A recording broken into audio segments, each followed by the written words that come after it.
കർത്തൃപാദപീഠത്തിൽ നമുക്ക് ഏവർക്കുമായിരിക്കാം. രണ്ട് തിരുവചന ഭാഗങ്ങൾ, രണ്ട് ഭാഗവും സങ്കീർത്തനത്തിൽ നിന്നാണ്. രണ്ട് തിരുവചന ഭാഗങ്ങൾ ഇന്ന് രാവിലെ നിങ്ങളുടെ ശ്രദ്ധയിലേക്ക് കൊണ്ടുവരുവാൻ കർത്താവിൽ ശരണപ്പെടുകയാണ്.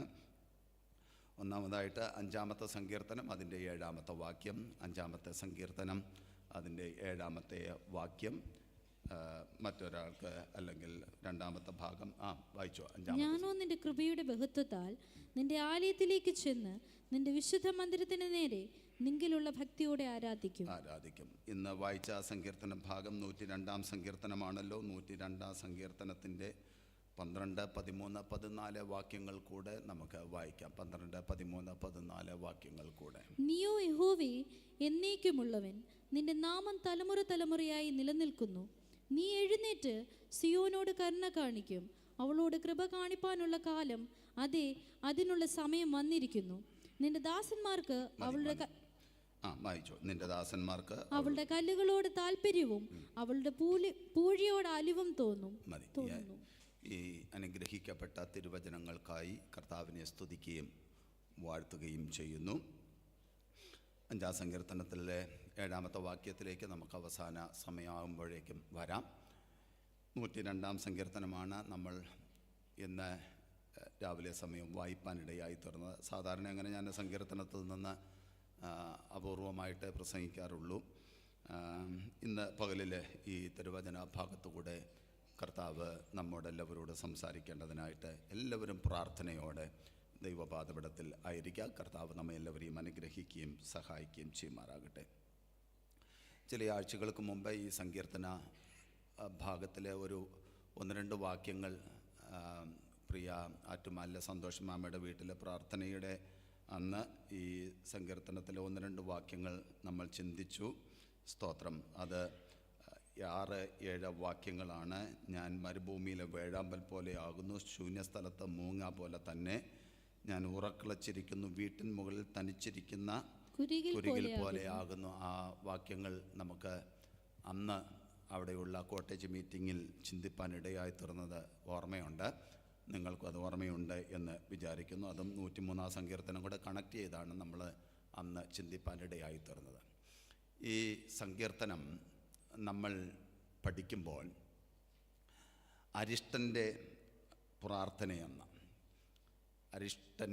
പ്രാർത്ഥന, ദാവീദാണ് ഈ സങ്കീർത്തനം എഴുതിയതെന്നാണ് പൊതുവെ വിശ്വസിക്കപ്പെടുന്നത്. ഈ സങ്കീർത്തനം നമ്മൾ വായിച്ച് ഒന്ന് മനസ്സിരുത്തി വായിച്ചാൽ അതിൻ്റെ 1 മുതൽ 11 വരെയുള്ള വാക്യങ്ങൾ വ്യക്തിപരമായ നിലയിൽ തൻ്റെ ജീവിത അനുഭവങ്ങളാണ് സങ്കീർത്തനക്കാരൻ അവിടെ രേഖപ്പെടുത്തുന്നത്. അവിടെ ഉപയോഗിക്കുന്ന പദപ്രയോഗങ്ങൾ വളരെ ശ്രദ്ധേയമാണ്. എൻ്റെ പ്രാർത്ഥന കേൾക്കണമേ, എൻ്റെ നിലവിളി തിരുസന്നിധിയിൽ വരുമാറാകട്ടെ, കഷ്ടദിവസത്ത് നിൻ്റെ മുഖം എനിക്ക് മറയ്ക്കരുത്, നിൻ്റെ ചെവി എങ്കലേക്ക് ചായ്ക്കണമേ എന്ന് പറഞ്ഞാൽ വ്യക്തിപരമായ ഞാൻ വിളിക്കുന്ന നാളിൽ വേഗത്തിൽ എനിക്ക് ഉത്തരമരുളണമേ. എൻ്റെ നാളുകൾ പുക പോലെ കഴിക്കുന്നു, എൻ്റെ അസ്ഥികൾ തീക്കൊള്ളി പോലെ എന്തിരി, എൻ്റെ ഹൃദയം അരിഞ്ഞ പുല്ല് പോലെ ഉണങ്ങിയിരിക്കുന്നു. ഞാൻ ഭക്ഷണം കഴിപ്പാൻ എന്ന് പറഞ്ഞാൽ അവിടെയൊക്കെ ഉപയോഗിക്കുന്ന പദം ഞാൻ, എൻ്റെ എന്നൊക്കെയുള്ള പദമാണ്. എന്ന് പറഞ്ഞാൽ ഈ സങ്കീർത്തനക്കാരൻ്റെ വ്യക്തിപരമായ കാര്യങ്ങളാണ് അവിടെയെല്ലാം രേഖപ്പെടുത്തുന്നത്. കഴിഞ്ഞ ദിവസങ്ങളിലെ ഒരു കൂട്ടായ്മയിൽ ഞാൻ ഓർപ്പിച്ചു, ചിലപ്പോൾ ചില ഭാഗങ്ങൾ അന്ന് ഹബക്കുക്കിൻ്റെ പ്രവചനത്തിൽ നിന്ന്, ഹബക്കുക്കിൻ്റെ പ്രവചനം 3-ാമത്തെ അധ്യായം 1-ാമത്തെ വാക്യങ്ങൾ വായിക്കുമ്പോൾ അവിടെ വിഭ്രമരാഗത്തിൽ ഹബക്കുക്കിൻ്റെ പ്രാർത്ഥനാ ഗീതമെന്നാണ് ഒരു പ്രാർത്ഥന. ആ പ്രാർത്ഥന 2-ാമത്തെ വാക്യത്തിൽ മാത്രമേ പ്രാർത്ഥന നമുക്ക് കാണാൻ കഴിയത്തുള്ളൂ. പിന്നീട് അങ്ങോട്ട് ആത്മാവ് വേറെ ഒരു തലത്തിലേക്ക് എന്ത് ചെയ്യുകയാണ്, കൊണ്ടുപോകുകയാണ്. ആത്മാവ് വേറെ ഒരു തലത്തിലേക്ക് കൊണ്ടുപോവുക. അതിൻ്റെ 3-ാമത്തെ വാക്യമൊക്കെ വായിക്കുമ്പോൾ ഹബക്കുക്കിൻ്റെ ദൈവം പിന്നീട് അങ്ങോട്ട് പ്രാർത്ഥനയല്ല നമുക്ക് കാണാം. ഹെഡിങ്ങിൽ പ്രാർത്ഥനയാണെങ്കിൽ തന്നെയും രണ്ടാമത്തെ വാക്യത്തിൽ മാത്രമേ പ്രാർത്ഥനയുള്ളൂ. പിന്നീട് ദൈവം ചെയ്യുന്ന പ്രവർത്തികളെ കുറിച്ചാണ് എന്ത് ചെയ്തിരിക്കുന്നത്, രേഖപ്പെടുത്തി. ദൈവം തേമാനിൽ നിന്നും പരിശുദ്ധൻ പാറാൻ പർവ്വതത്തിൽ നിന്നും വരുന്നു, അവൻ്റെ ആകാശത്തെ മൂടുന്നു, അവൻ്റെ സ്തുതിയാൽ ഭൂമി നിറഞ്ഞിരിക്കുന്നു. താഴോട്ട് ദൈവം ചെയ്യുന്ന പ്രവർത്തികളെ കുറിച്ചാണ് രേഖപ്പെടുത്തിയിരിക്കുന്നത്. സ്തോത്രം. അതുപോലെ ഞാനന്ന് ഓർപ്പിച്ചു, ഈ പുറപ്പാട് പുസ്തകം 15-ാമത്തെ അധ്യായത്തിൽ ഇസ്രായേൽ മക്കൾ ചെങ്കടൽ കടന്നപ്പോൾ ദൈവം ചെയ്ത വിടുതലുകളെ കുറിച്ച് ഓർത്ത് മോശയും ഇസ്രായേൽ മക്കളും മോശയുടെ നേതൃത്വത്തിൽ പാട്ടുപാടി മുമ്പോട്ട് വരുമ്പോൾ പിന്നീട് ഭാവിയിൽ സംഭവിക്കുന്ന കാര്യത്തെക്കുറിച്ച് ഇപ്പോഴേ അവർ എന്ത് ചെയ്യുകയാണ് എന്ന് പറഞ്ഞാൽ, ആത്മാവ് മറ്റൊരു തലത്തിലേക്ക്, ഹബക്കൂക്കിൻ്റെ പ്രവചനത്തിൽ പ്രാർത്ഥന മറ്റൊരു തലത്തിലേക്ക് മാറ്റപ്പെടുകയാണ്. ഇവിടെ പുറപ്പാട് പുസ്തകം 15-ാമത്തെ അധ്യായത്തിൽ ആരാധന, സ്തുതി മറ്റൊരു തലത്തിലേക്ക് മാറ്റപ്പെടുകയാണ്.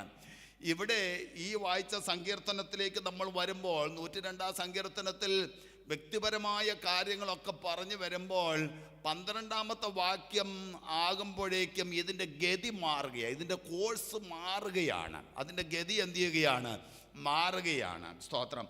12-ാമത്തെ വാക്യത്തിലേക്ക് വരുമ്പോൾ ദൈവത്തെക്കുറിച്ച് പ്രസ്താവിക്കുക. നീയോ യഹോവേ എന്നേക്കുമുള്ളവൻ, നിന്റെ നാമം തലമുറ തലമുറയായിട്ട് എന്ത് ചെയ്യുന്നു, നിൽക്കുന്നു, അല്ലെ, നിലനിൽക്കുന്നു. അപ്പൊ ദൈവത്തെക്കുറിച്ച് പറയുകയാണ്. ഇതുവരെ അവന്റെ വ്യക്തിപരമായ കാര്യങ്ങളൊക്കെ പറഞ്ഞിട്ട് ഇവിടെ 12-ാമത്തെ വാക്യത്തിലേക്ക് വരുമ്പോൾ ദൈവം ആരാണ് എന്ന് എന്ത് ചെയ്യുകയാണ്, പറയുകയാണ്, അല്ലേ? ദൈവം ആരാണെന്ന് പറയുകയാണ്.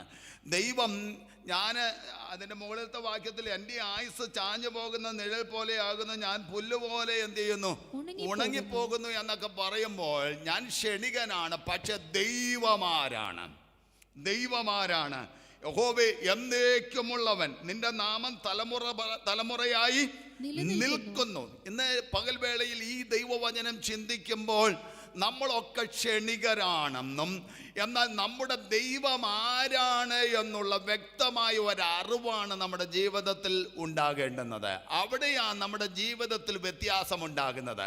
പ്രിയമുള്ളവരെ, അവിടെ ദൈവം, അതുകൊണ്ടാണ് നമ്മൾ എബ്രായ ലേഖനം 13-ാമത്തെ അധ്യായം 8-ാമത്തെ വാക്യം വായിക്കുമ്പോൾ യേശു ക്രിസ്തു ഇന്നലെയും ഇന്നും എന്നേക്കും അനന്യനായ ദൈവമാണ്. 90-ാം സങ്കീർത്തനം നമ്മൾ വായിക്കുമ്പോൾ, കർത്താവേ നീ തലമുറയായി ഞങ്ങളുടെ സങ്കേതമായിരിക്കുന്നു, നീ ഭൂമിയെയും ഭൂമണ്ഡലത്തെയും നിർമ്മിച്ചതിന് മുമ്പ് നീ അനാദിയായും ശാശ്വതമായും ഞങ്ങളുടെ ആരാണ്, ദൈവമാകുന്നു. അനാദിയായും ശാശ്വതമായും എന്ന് പറഞ്ഞാൽ ഹല്ലേലൂയ, ആദി ആൽഫയും ഒമേഗയുമായവൻ, ഹല്ലേലൂയ, എല്ലാത്തിൻ്റെയും ആരംഭമായവൻ, എല്ലാത്തിൻ്റെയും അവസാനമായവൻ, അൽഫയും ഒമേഗയുമായവൻ, അനാദിയായ ശാശ്വതമായും ദൈവമാകുന്നു. തലമുറയായി ദൈവമായി നിലനിൽക്കുകയാണ്. 45-ാം സങ്കീർത്തനം 6-ാമത്തെ വാക്യത്തിലേക്ക് വരുമ്പോൾ, ദൈവമേ നിന്റെ സിംഹാസനം എന്നും എന്നേക്കുമുള്ളത്, നിന്റെ രാജത്വത്തിന്റെ ചെങ്കോൽ നീതിയുള്ള ഇവിടെയൊക്കെ ദൈവത്തിൻ്റെ ആ ശാശ്വതമായ അനുഭവത്തെക്കുറിച്ച് പറയുന്ന ഭാഗങ്ങളാണ്. ഇതൊക്കെ പറഞ്ഞു വന്നിട്ട് 13-ാമത്തെ വാക്യത്തിലേക്ക് നമ്മൾ വരുമ്പോൾ ഇതിൻ്റെ ഗതി മാറുകയാണ്. സ്തോത്രം. ഇതുവരെ അവൻ്റെ വ്യക്തിപരമായ കാര്യങ്ങളൊക്കെ പറഞ്ഞാണ് വരുന്നതെങ്കിൽ 13-ാമത്തെ വാക്യത്തിലേക്ക് വരുമ്പോൾ അതിൻ്റെ ആ ഗതി മാറുന്നത് നോക്കിക്കേ. നീ എഴുന്നേറ്റ് സിയോനോട് കരുണ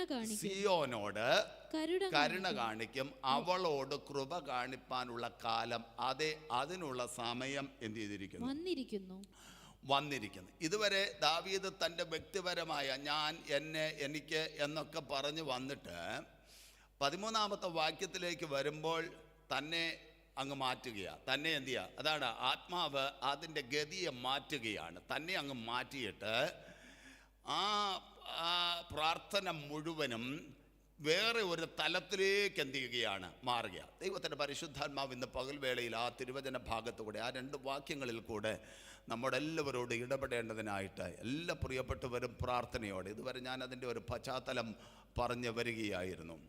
ഇവിടെ നീ എഴുന്നേറ്റ് സിയോനോട് കരുണ കാണിക്കും, അവളോട് കൃപ കാണിപ്പാനുള്ള കാലം, അതിനുള്ള സമയം എന്ത് ചെയ്തിരിക്കുന്നു, വന്നിരിക്കുന്നു. നിന്റെ ദാസന്മാർക്ക് അവളുടെ കല്ലുകളോട് താല്പര്യവും അവളുടെ പൂഴിയോട് അലിവും തോന്നും. ഇവിടെ ഈ 2 വാക്യങ്ങൾ നമ്മൾ അല്പം ആഴമായി ചിന്തിക്കുവാൻ പോകുകയാണ്. എല്ലാവരും പ്രാർത്ഥനയോടെ. സ്തോത്രം. ഈ 2 വാക്യങ്ങളിൽ പ്രധാനമായിട്ട് 3 കാര്യങ്ങളാണ് നിങ്ങളുമായിട്ട് പങ്കുവയ്ക്കുവാൻ ആഗ്രഹിക്കുക. ഒന്ന്, ദൈവസ്നേഹത്തിൻ്റെ പ്രദർശനം. ദൈവസ്നേഹത്തിൻ്റെ പ്രദർശനം. 2, ദൈവസ്നേഹത്തിൻ്റെ പ്രദർശനത്തിൻ്റെ ഒരു സമയമുണ്ട്. സ്തോത്രം. ദൈവസ്നേഹത്തിൻ്റെ പ്രദർശനത്തിന് എന്തുണ്ട്? ഒരു സമയമുണ്ട്.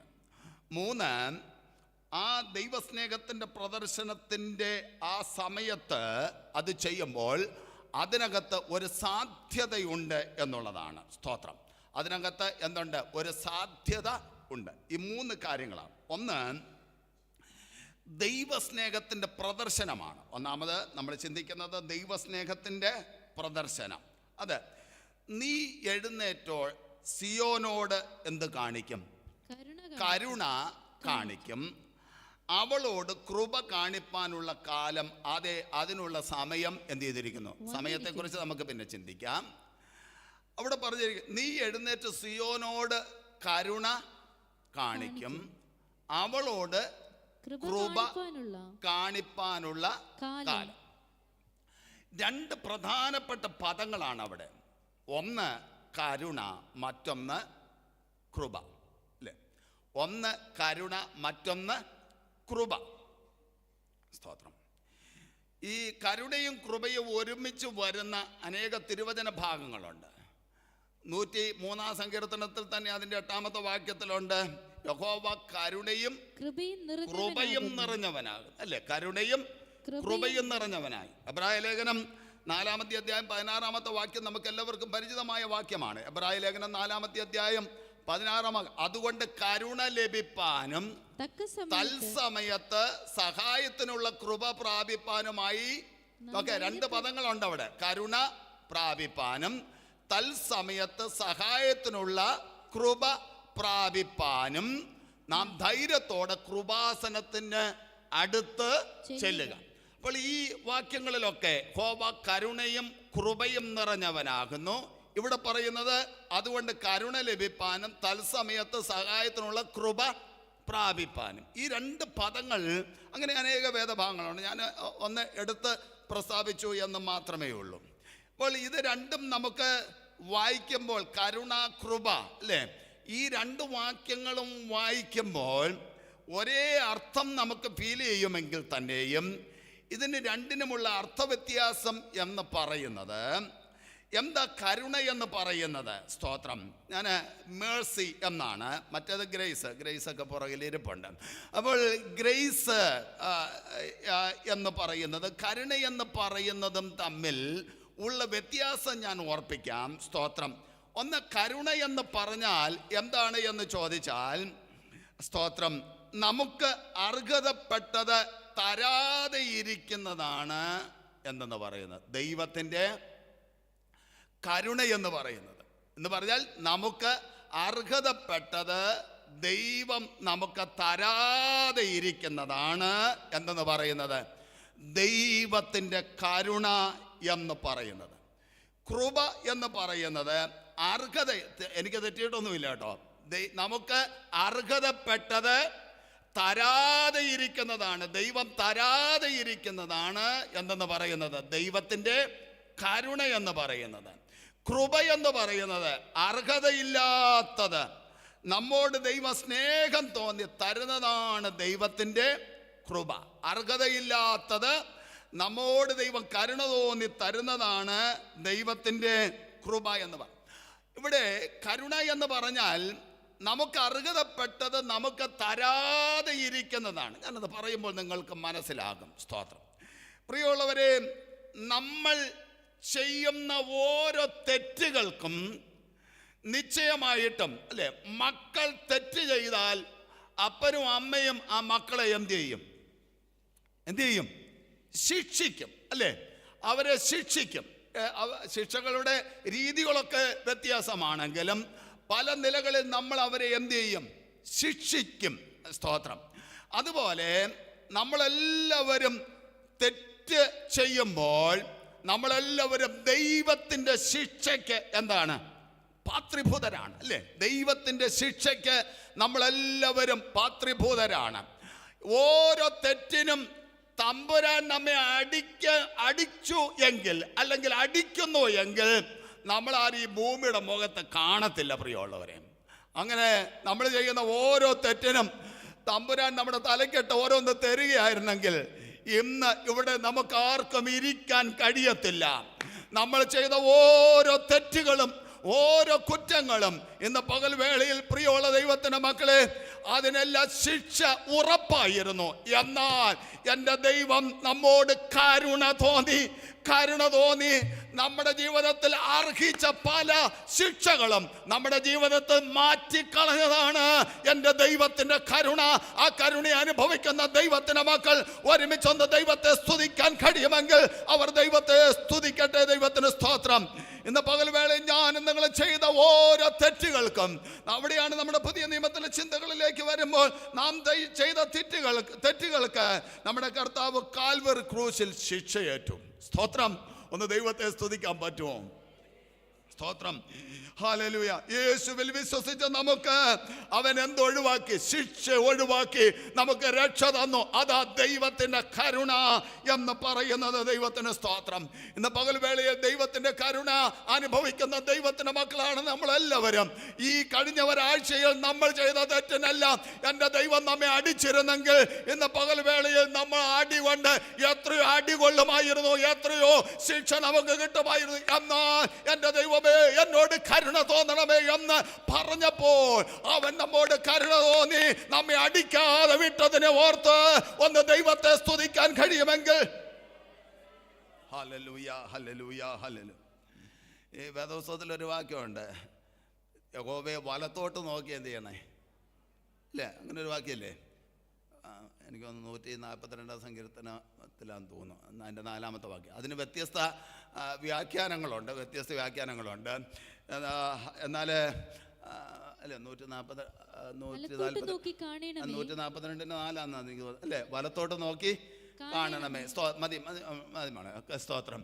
അപ്പോൾ മുമ്പോട്ട് നോക്കി ദൈവത്തോട് പറയുക, ദൈവമേ എന്നെ വലത്തോട്ട് നോക്കി എന്ത് ചെയ്യണമേ, കാണണേ എന്ന് പറഞ്ഞാൽ മുമ്പോട്ട് നോക്കി കാണരുത്, ഇടത്തോട്ട് നോക്കി കാണരുത്, മറ്റൊരു വശത്തോട്ട് നോക്കി കാണരുത്, വലത്തോട്ട് നോക്കി എന്ത് ചെയ്യണമേ, കാണണമേ എന്ന് പറഞ്ഞാൽ അതിൻ്റെ ഒരു വ്യാഖ്യാനം. മറ്റ് പല വ്യാഖ്യാനങ്ങളുണ്ട്.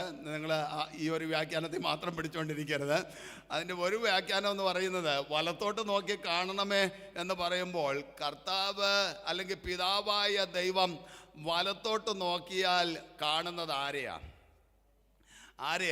സ്തോത്രം. എബ്രായ ലേഖനം 1-ാമത്തെ അധ്യായത്തിൽ നമ്മൾ വായിക്കുന്നത് പോലെ, 1-ാമത്തെ അധ്യായം 3-ാമത്തെ വാക്യത്തിൽ നമ്മൾ വായിക്കുന്നത് പോലെ, 1-ന്റെ വാക്യം, അവന്റെ തേജസ്സിന്റെ പ്രഭയും തത്വത്തിന്റെ മുദ്രയും സകലത്തെയും തന്റെ ശക്തിയുള്ള വചനത്താൽ വഹിക്കുന്നവനും ആകൊണ്ട് പാപങ്ങൾക്ക് പരിഹാരം ഉണ്ടാക്കിയ ശേഷം ഉയരത്തിൽ മഹിമയുടെ വലതുഭാഗത്ത് ഇരിക്കുകയും. അപ്പോൾ പിതാവായ ദൈവത്തിന്റെ വലതുഭാഗത്ത് ഇരിക്കുന്നത് ആരാ? പുത്രനായ കർത്താവ്, അല്ലേ? പുത്രനായ കർത്താവാണ് പിതാവായ ദൈവത്തിന്റെ വലത്തു ഭാഗത്തിരിക്കുന്നത്. അതുകൊണ്ട് ദൈവമേ നീ എന്നെ നോക്കുമ്പോൾ അവിടെ ഹല്ലേലൂയ പറയുക, നീ നേരെ നോക്കിയാൽ ഞാൻ തകർന്നു പോകും. ഹല്ലേലൂയ. ഇടത്ത് വശത്തോട് നോക്കിയാൽ ഹല്ലേലൂയ ഞാൻ എന്ത് ചെയ്യും? തകർന്നു പോകും. എന്നാൽ നിന്റെ വലതുഭാഗത്ത് നിന്റെ പുത്രൻ ഇരിപ്പുണ്ട്. ആ പുത്രനിൽ കൂടെ എന്നെ നോക്കുമ്പോൾ ഹല്ലേലൂയ, സ്തോത്രം. ഇന്ന് പകൽ വേളയിൽ എൻ്റെ പാപം വഹിച്ചവൻ, എൻ്റെ ശാപം വഹിച്ചവൻ, എൻ്റെ അകൃത്യം വഹിച്ചവൻ പിതാവായ ദൈവമേ നിന്റെ വലതുഭാഗത്ത്, അവനിൽ കൂടെ മാത്രമേ ആരെ കാണാവൂ. ഇന്ന് ദൈവത്തെ സ്തുതിക്കാൻ പറ്റും. ഇന്ന് പകൽ വേളയിൽ അവനിൽ കൂടെ മാത്രമേ എന്നെ കാണാവൂ. ആ കർത്താവിൽ കൂടെ നമ്മെ കാണുമ്പോൾ പിതാവായ ദൈവത്തിന്, പണ്ട് നമ്മളൊക്കെ ചെറുപ്പമൊക്കെ ആയിരുന്നപ്പോൾ ഇവിടെയുള്ള കുഞ്ഞുങ്ങൾക്കൊക്കെ അറിയാം, ഹല്ലേലൂയ, എൻ്റെയൊക്കെ ചെറുപ്പത്തിലൊക്കെ നമ്മളെല്ലാം ഭയങ്കര കുസൃതിയുള്ളവരായിരുന്നല്ലേ. ഇപ്പോഴല്ലേ ഇങ്ങനെ മാന്യന്മാരായിട്ടൊക്കെ നമ്മൾ ഇരിക്കുന്നത്, അല്ലേ? അപ്പോൾ ചെറുപ്പത്തിലൊക്കെ ഞങ്ങളുടെ അമ്മ പറയാറുണ്ട്, പപ്പ എവിടെയെങ്കിലുമൊക്കെ പോകുന്ന സമയത്ത് അമ്മ പറയാറുണ്ട്, പപ്പ ഇങ്ങ് വരട്ടെ, എന്തോ പാള വെച്ച് കെട്ടിക്കുമെന്ന് പറയും, അല്ലേ? പാള വെച്ച് കെട്ടിക്കുമെന്നാണ് പറയുന്നത്. എന്ന് പറഞ്ഞാൽ അടിയുടെ പൂരമായിരിക്കാം. എന്നാൽ നമ്മളൊക്കെ ഇങ്ങനെ പേടിച്ച് ഇപ്പോൾ അടിയെ പേടിച്ച് ഇങ്ങനെ നിൽക്കുന്ന സന്ദർഭത്തിൽ എന്തെങ്കിലും 1-2 കാര്യങ്ങളൊക്കെ ചിലപ്പോൾ പറഞ്ഞു കൊടുക്കും. ചെയ്ത തെറ്റ് 1-2 കാര്യങ്ങൾ പറഞ്ഞു കൊടുക്കുമ്പോഴും അടിക്കം വടിയെടുക്കുമ്പോഴും നമ്മൾ ചെന്ന് മറയുന്നത് അമ്മയുടെ സാരി തുമ്പേല മറയുന്നത്. അമ്മ കയറി ഇടയിൽ നിൽക്കും. നമ്മുടെ ശിക്ഷ ഒഴിവാകും. ഇപ്പോൾ വിട്ടേരെ, ഇപ്പോൾ തല്ലണ്ട എന്ന് പറഞ്ഞ് വിടും. ഇന്ന് പകൽവേളയിൽ നമ്മുടെ ഇടയിൽ കയറി നിൽക്കുന്നവൻ ആരാണ്? നമ്മുടെ കർത്താവ്. പിതാവായ ദൈവത്തിൻ്റെ ശിക്ഷയ്ക്ക് നമ്മൾ ചെയ്ത തെറ്റുകൾക്കൊക്കെ അടി കൊള്ളേണ്ടുന്നവരായിരുന്നു, ശിക്ഷ അനുഭവിക്കേണ്ടുന്നവരായിരുന്നു. എന്നാൽ എൻ്റെ കർത്താവ് എനിക്ക് ഇട നിൽക്കുന്നത് കൊണ്ട് ഹല്ലേലൂയ എൻ്റെ ശിക്ഷ ഒഴിവായി എന്ന് പറയാൻ കഴിയുന്ന ദൈവത്തിൻ്റെ മക്കൾക്കായി ഞാൻ ദൈവത്തെ സ്തുതിക്കുകയും കർത്താവിനെ മഹത്വപ്പെടുത്തുകയും ചെയ്യുന്നു. അപ്പോൾ കരുണ എന്ന് പറയുന്നത് ഇവിടെ ഈ ഭാഗത്ത് പറയും, നീ എഴുന്നേറ്റ് സിയോനോട് കരുണ കാണിക്കും.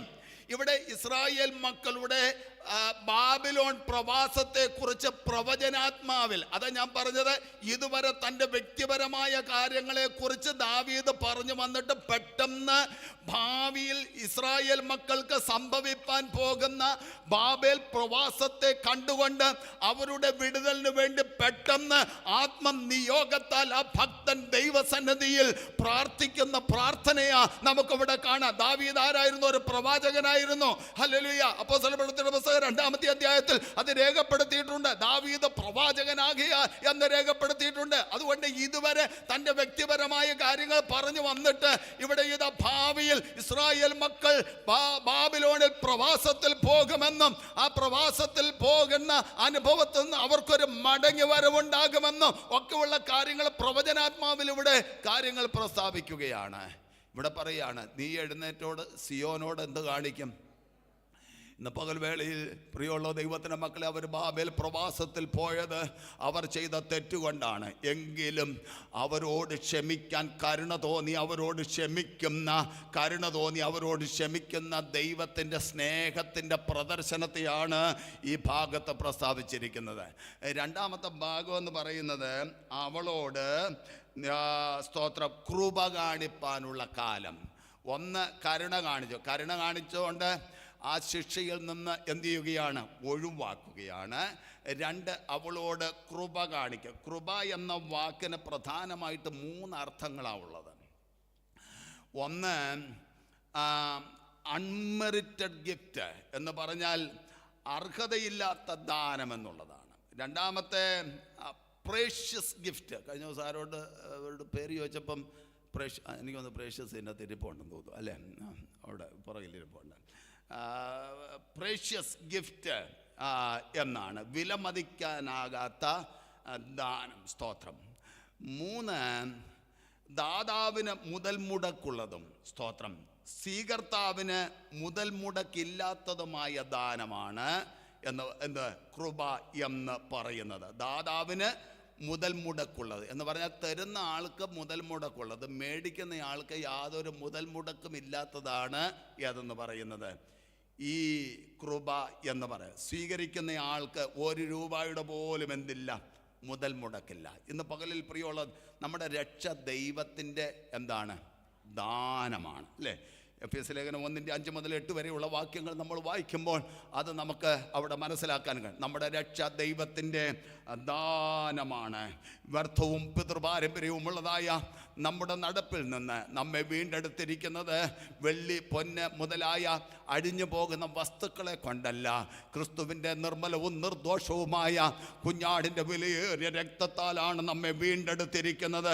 ഇന്ന് പകൽവേള രക്ഷ ദൈവത്തിൻ്റെ ദാനമാണ്. ഹല്ലേലൂയ. അങ്ങനെ നമ്മൾ രക്ഷിക്കപ്പെടുവാൻ ദൈവം നമ്മോട് കൃപ കാണിച്ച ആ വലിയ കൃപയെ ഓർത്തൊന്ന് ദൈവത്തെ സ്തുതിക്കാൻ കഴിയുമെങ്കിൽ ഇന്ന് പകൽവേളയിൽ ഇവിടെയൊക്കെ നമ്മൾ ദൈവത്തെ സ്തുതിക്കേണ്ടുന്നത്. പ്രിയമുള്ളവരെ, നമ്മളെല്ലാവരും ശിക്ഷയ്ക്ക് പാത്രീഭൂതരായിരുന്നു.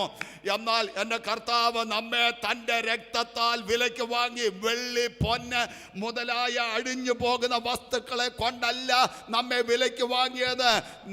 കുഞ്ഞാടിൻ്റെ നിഷ്കളങ്കവും നിർദോഷവുമായ രക്തത്താൽ എന്നെയും നിങ്ങളെയും അവൻ വിലയ്ക്ക് വാങ്ങി രക്ഷ ആ ദാനം ദൈവം നമുക്ക് തന്നതിനെ ഓർത്ത് നമുക്ക് ദൈവത്തിന് സ്തോത്രം ചെയ്യാം. അതുകൊണ്ട് ആ പാട്ടുകാരൻ പാടുന്ന രക്ഷാദാനമോ എത്ര മാധുര്യം, ഹല്ലേലൂയ എന്നൊക്കെ പാടി നമ്മൾ ദൈവത്തെ മഹത്വപ്പെടുത്താറുണ്ടല്ലോ. സ്തോത്രം.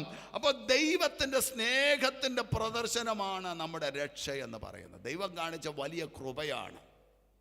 അതിന് നമുക്ക് പ്രത്യേക മുതൽ മുടക്കൊന്നുമില്ല. എന്നാൽ കാൽവറിയിൽ നമ്മുടെ കർത്താവ് നമുക്ക് വേണ്ടി മുതൽ മുടക്കി തൻ്റെ അവസാനത്തുള്ള രക്തം വരെയും നമുക്ക് വേണ്ടി ഊറ്റി നൽകി തന്ന് നമ്മെ വീണ്ടെടുക്കാനിടയായി തീർന്നു. ആ ദൈവത്തിൻ്റെ കൃപയുടെ പ്രദർശനത്തിൻ്റെ ആഴം നമ്മൾ മനസ്സിലാക്കണമെങ്കിൽ ലൂക്കോസിൻ്റെ സുവിശേഷം 15-ാമത്തെ അധ്യായത്തിൽ കർത്താവ് പറയുന്ന 3 പ്രധാനപ്പെട്ട കാര്യങ്ങളുണ്ട്. ഒന്ന്, ഒരുവന് 100 ആട് ഉണ്ട് എന്ന് ഇരിക്കട്ടെ. മക്കളെ ആരാ ഈ പേനായിട്ട് ഇങ്ങനെ ആക്കുന്നത്? സ്തോത്രം. ഒരുവന് 100 ആട് ഉണ്ട് എന്ന് ഇരിക്കട്ടെ. അതൊരു ഉപമയാണ്. പിന്നീട് രണ്ടാമത് പറയുന്ന ഭാഗം, ഒരു സ്ത്രീക്ക് 10 ദ്രഹ്മ ഉണ്ട് എന്ന് ഇരിക്കട്ടെ, അല്ലേ? സ്തോത്രം. രണ്ടാമത് പറയുന്നത് അതും ഒരു ഉപമയാണ്, അല്ലേ? ഒന്ന് 100 ആട് ഉണ്ട് എന്ന് ഇരിക്കട്ടെ. രണ്ടാമത് പറയുന്നത് 10 ദ്രഹ്മ ഒരു സ്ത്രീക്ക് ഉണ്ട് എന്ന് ഇരിക്കട്ടെ. എന്നാൽ മൂന്നാമത്തെ ഭാഗം പറയുന്നത് ഇരിക്കട്ടെ എന്നല്ല പറയുന്നത്, ഒരാൾക്ക് 2 പുത്രന്മാർ ഉണ്ടായിരുന്നു, അല്ലേ? അപ്പോൾ അതൊരു യാഥാർത്ഥ്യമാണ്, അതൊരു യാഥാർത്ഥ്യം. മറ്റേത് 2 ഉപമയായിട്ട് പ്രസ്താവിക്കുമ്പോൾ മൂന്നാമത്തെ കാര്യം കർത്താവ് പറയുമ്പോൾ അതൊരു യാഥാർത്ഥ്യമായ കാര്യമാണ്. ആ ഇളയ മകൻ തൻ്റെ സ്വത്തുക്കളെല്ലാം അപ്പൻ്റെ കയ്യിൽ നിന്ന് മേടിച്ച് അത് വിറ്റ് പണമാക്കി മറ്റ് ദൂരദേശത്തേക്ക് പോയി ആ ഭാഗമെല്ലാം നമുക്കറിയാം. ഞാൻ ആ ചരിത്രം പറയാനല്ല നിൽക്കുന്നത്. പക്ഷേ അവൻ അവിടെ പോയി എല്ലാം നശിപ്പിച്ച് അവസാനം ആഹാരത്തിന് പോലും വകയില്ലാതെ പന്നികളെ തീറ്റുന്ന ജോലിയിൽ ഏർപ്പെട്ട് അതിന് കൊടുക്കുന്ന ആഹാരമെങ്കിലും ഭക്ഷിച്ച് ഉപജീവനം കഴിക്കാമെന്ന് വിചാരിച്ചപ്പോൾ അതിന് പോലും സാവകാശമില്ലാതെ വന്ന ആ പ്രത്യേക സാഹചര്യത്തിൽ ആ മകൻ ഹൃദയത്തിൽ ചിന്തിക്കുന്ന ഒരു ചിന്തയുണ്ട്. താൻ എഴുന്നേറ്റ് അപ്പൻ്റെ വീട്ടിലേക്ക് പോകും. എന്നിട്ട് അപ്പനോട് ഒരു കാര്യം പറയും. എന്താ പറയുന്നത്? അപ്പ, ഞാൻ സ്വർഗത്തോടും നിന്നോടും എന്ത് ചെയ്തിരിക്കുന്നു? പാപം ചെയ്തിരിക്കുന്നു. ഇനി നിന്റെ മകനെന്ന് വിളിക്കപ്പെടുവാൻ ഞാൻ എന്തല്ല, യോഗ്യനല്ല. നിന്റെ കൂലിക്കാരിൽ ഒരുവനെ പോലെ എന്നെ എന്ത് ചെയ്യണമേ, ആക്കണമേ എന്ന് അവൻ പറയും എന്നുള്ള ആ ഒരു തീരുമാനമെടുത്ത് മനസ്സിൽ പറയാനുള്ള ആ കാര്യങ്ങളൊക്കെ റിഹേഴ്സൽ എടുത്ത് അവൻ എവിടേക്ക് പോവുകയാണ്? അപ്പൻ്റെ വീട്ടിലേക്ക് അവൻ മടങ്ങിപ്പോവുകയാണ്. മടങ്ങിപ്പോകുമ്പോൾ അവൻ ദൂരവേ നിന്ന് വരുന്നത് എന്ത് ചെയ്തു? കണ്ടു. ഓടിച്ചെന്ന് കെട്ടിപ്പിടിച്ച് അവനെ ആലിംഗനം ചെയ്ത്, ഹല്ലേലൂയ, ആലിംഗനം ചെയ്യുന്നതിൻ്റെ ഇടയ്ക്ക് അവൻ പറയുന്നുണ്ട്, അപ്പാ, ഞാൻ സ്വർഗത്തോടും നിന്നോടും എന്ത് ചെയ്തിരിക്കുന്നു? പാപം ചെയ്തിരിക്കുന്നു. ഇനി നിന്റെ മകൻ എന്ന് വിളിക്കപ്പെടുവാൻ ഞാൻ യോഗ്യനല്ല. അത്രയും പറഞ്ഞപ്പോ തന്നെ എന്റെ വിചാരം, അല്ലെങ്കിൽ ബാക്കി പറയാൻ ആ അപ്പൻ അനുവദിച്ചില്ല. അത്രയും പറഞ്ഞപ്പോൾ തന്നെ അപ്പൻ അവന്റെ വായ്ക്ക് പൊത്തിപ്പിടിച്ചിട്ട്, ഇനി നീ ബാക്കി പറയണ്ട. ഹല്ലേലൂയ. ഇന്ന് പകൽവേള പ്രിയമുള്ള ദൈവത്തിന്റെ മക്കളെ, അവൻ വന്നപ്പോൾ സാധാരണഗതിയിൽ ഏതപ്പനാണെങ്കിലും മുതൽ നശിപ്പിച്ച ഒരു അപ്പനാണ് ഒരു മകൻ വരുമ്പോൾ സാധാരണഗതിയിൽ അവൻ ശിക്ഷയ്ക്ക് പാത്രീഭൂതനാ. എന്നാൽ അപ്പന്റെ കരുണ എത്ര വലിയതാണ്, അപ്പൻ കാണിച്ച കൃപ എത്ര വലിയതാണ്. അതുകൊണ്ട് ആ സങ്കീർത്തനത്തിൽ നാം വായിക്കുന്നത്, യഹോവ കരുണയും ഇന്ന് പകൽവേളയിൽ അവൻ കരുണയുള്ളവനാണ്. ശിക്ഷയ്ക്ക് അവൻ വിധേയനായിരുന്നു. എന്നാൽ ഇന്ന് പകൽവേളയിൽ അവന്റെ ശിക്ഷ ഒഴിവാക്കി അവൻ അവന് അല്ലെങ്കിൽ കൃപയോടുകൂടി ആ മകനോട് പ്രവർത്തിപ്പാൻ ഇടയായി തീർന്നു. ദൈവത്തിന് സ്തോത്രം. ഈ അപ്പൻ നോക്കിയിരിക്കുക. അന്നേരം അല്ല, ഹല്ലേലൂയ, ആ ജോലിക്കാരെയൊക്കെ പറഞ്ഞ് ഹല്ലേലൂയ മഹാലക്ഷ്മിയിലോട്ടോ അല്ലെങ്കിൽ കല്യാൺ സിൽക്കിലോട്ടോ വിട്ട് തുണി മേടിക്കാൻ പോയത്.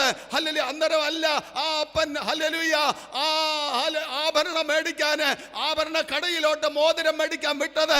അന്നേരമല്ല ചെരുപ്പ് മേടിക്കാന് അല്ലെങ്കിൽ ചെരുപ്പ് കടയിലോട്ട് വിട്ടത്. ഇതെല്ലാം അവൻ ഒരുക്കി വെച്ചിരിക്കുകയായിരുന്നു. ഇന്ന് പകൽവേളയിൽ പ്രിയമുള്ള ദൈവത്തിന്റെ പൈതലേ, നമുക്ക് തരേണ്ടുന്നതെല്ലാം തരാൻ എല്ലാം ഒരുക്കി വെച്ച ഒരു പിതാവാണ് നമ്മുടെ കർത്താവ്. ആ പിതാവ് ഇന്ന് പകൽവേളയിൽ നമ്മോട് കൃപയുള്ള പിതാവാകിയാൽ ഒന്ന് ദൈവത്തെ സ്തുതിക്കാൻ ഉണ്ടെങ്കിൽ ഒന്ന് ദൈവത്തിന് സ്തോത്രം ചെയ്യാം. Hallelujah, hallelujah. അതാ ദൈവത്തിൻ്റെ സ്നേഹത്തിൻ്റെ പ്രദർശനം എന്ന് പറയുന്നത്. ദൈവത്തിന് സ്തോത്രം. ഹല്ലേലൂയ. ആ ദൈവത്തിൻ്റെ സ്നേഹത്തിൻ്റെ പ്രദർശനം ഇവിടെ പറയുന്നത്. ഈ വാക്യത്തിലേക്ക് നമ്മൾ വരുമ്പോൾ, നീ എഴുന്നേറ്റ് ഒന്ന് സിയോനോട് കരുണ കാണിക്കും. കരുണ കാണിക്കുമെന്ന് പറഞ്ഞാൽ നിനക്ക് ശിക്ഷ ഉറപ്പായിരുന്നു, പക്ഷേ ഞാൻ നിന്നെ എന്ത് ചെയ്യുന്നു? സ്തോത്രം, ഹല്ലേലൂയ, ഇനിയുള്ള ശിക്ഷയിൽ നിന്ന് ഒഴിവാക്കുന്നു. 2, നിന്നോട് കൃപ കാണിക്കും. നിന്നോട് എന്ത് കാണിക്കും? കൃപ കാണിക്കും. 3, അതിനുള്ള കാലം, അതിനുള്ള സമയം എന്ത് ചെയ്തിരിക്കുന്നു? വന്നിരിക്കുന്നു.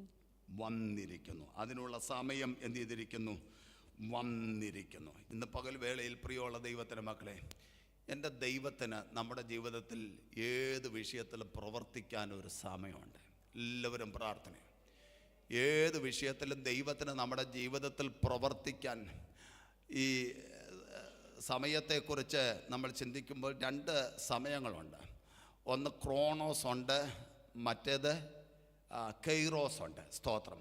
നമ്മളൊക്കെ ഫോളോ ചെയ്യുന്ന സമയം എന്ന് പറയുന്ന ക്രോണോസാണ്. എന്ന് പറഞ്ഞാൽ നമ്മുടെ കലണ്ടർ, നമ്മുടെ വാച്ച്, നമ്മുടെ ഈ സമയങ്ങളൊക്കെ ക്രോണോസിലാണ്.